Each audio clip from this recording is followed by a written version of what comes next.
Bonjour Ramsès. Bonjour Pasteur Bobo. Ça va? Ça va bien, on est là. Hein. Il y a un grand débat autour de Fally Ipupa qui a joué à la CAN au Cameroun, mais les Camerounais ont boudé, les artistes camerounais ont boudé, ils ont aussi des stars. Comment on fait déplacer Fally jouer là-bas sans l'accompagnement des stars camerounais? Non, en fait, moi sincèrement, je ne crois pas que cette question-là doit faire polémique chez nos frères camerounais. C'est juste que c'est la Coupe d'Afrique des Nations. Ce n'est pas la Coupe de Cameroun de football, non. C'est la Coupe d'Afrique des Nations. Bien qu'elle se déroule au Cameroun, il a fallu aussi que le meilleur de l'Afrique aussi représente cet événement. Vu que la Coupe d'Afrique sera regardée partout dans le monde, dans tous les 5 grands continents du monde.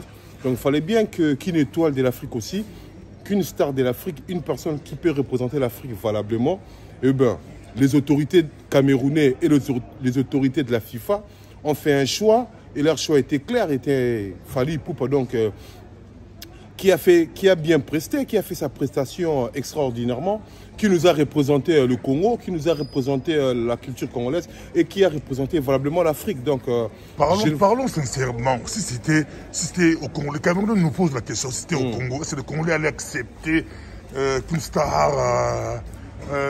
bien sûr qu'on aurait accepté, du moment qu'à l'heure actuelle, si la star de la musique africaine était de nationalité camerounaise, pourquoi pas?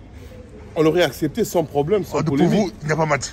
Pour nous, il n'y a pas match. Pour nous, il n'y a pas de débat, il n'y a pas de polémique. Au niveau de la musique, actuellement en Afrique, c'est le Congo. Et plus ou moins, il y a Fally Ipupa, il y a Koffi Olomide, il y a Inos B, donc il y a nos jeunes frères. Donc voilà. Donc il n'y a pas match. Il n'y a pas match. Football, c'est le Cameroun.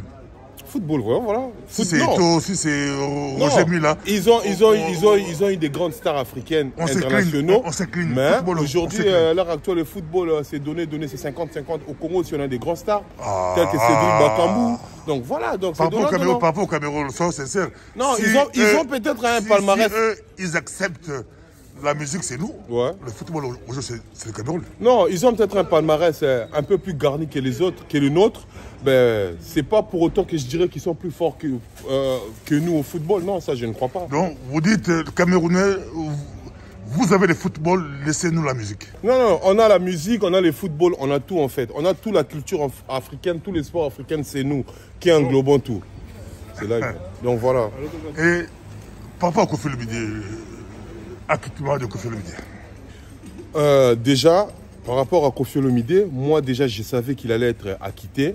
Parce que nous savons tous que toutes ces plaintes-là ont été non fondées, que nos jeunes sœurs voulaient juste trouver un moyen de trouver des titres de séjour ou des titres de permis de résidence en France. Et voilà, ils ont suivi ces chemins-là. Bon, moi, je ne crois pas qu'aujourd'hui, les patrons de la musique congolaise et africaine peuvent se permettre de faire ces... Un combattant qui empêche la musique et qui est pour Koffi Olomide, c'est compliqué. Koffi veut jouer, vous êtes le premier à dire J'ai fui combattant. À l'heure actuelle, je ne fais plus partie des combattants. À l'heure actuelle, mon combat est fini. Tu as abandonné quand?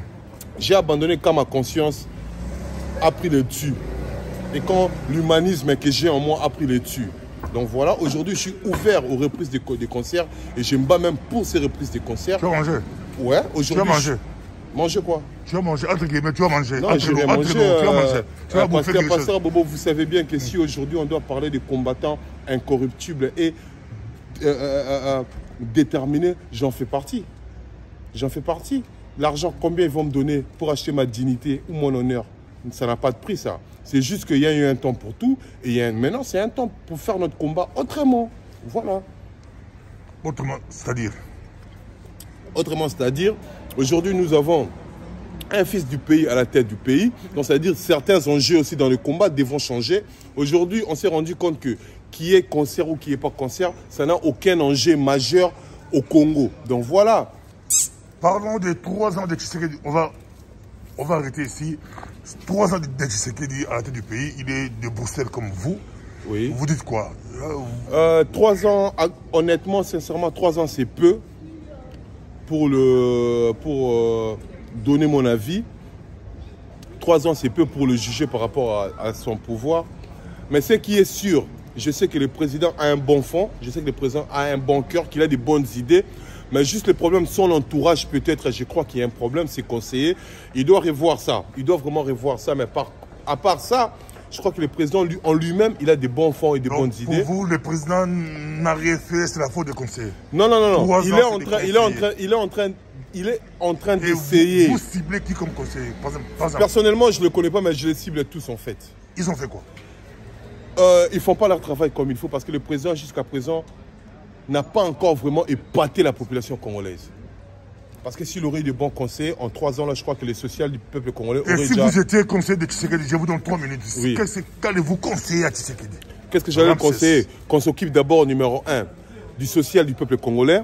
Donc ça veut dire qu'on remet des routes nationaux, des chemins de fer, qu'on nettoie les fleuves, des voies fluviaux, pour que déjà la nourriture et les denrées alimentaires, les médicaments puissent arriver calmement, facilement à Kinshasa. Et puis dès la sécurité, contrôler toutes nos frontières, avant de faire, comment dirais-je, comment ça s'appelle encore? Avant les élections, en fait, avant de faire un recensement, on doit protéger nos frontières pour savoir qui est qui. Et puis, faire une police, faire une nouvelle recrutement de nouveaux jeunes dans la police et dans l'armée, avec des nouvelles bases, des nouvelles données, une nouvelle éducation. Qu'un policier doit savoir que je suis là pour protéger la population et ses biens, et non, je suis là pour voler la population et son bien. Donc voilà, en 2-3 secondes, c'est on termine ici, les policiers, les gars du corps de Tshisekedi, la garde républicaine, ils ont moutakalisé les gars de Zama Kabonde. Vous dites quoi? Ça se voit encore qu'au niveau de notre police, on a encore un grand boulot à faire. Et c'est d'ailleurs dans ces domaines-là, dans ces secteurs-là, qu'on va apporter notre pierre à l'édifice, quoi. Parce que nous croyons qu'aujourd'hui, si la police et l'armée congolaise sont posés, sont réfléchis et sont bien payés, nous ne croyons plus que ces dérapages-là pourront se répéter. Balen Kuba. Balen Kuba, Fatibé, béton. Merci beaucoup, Ramsès. Merci beaucoup, Pascal.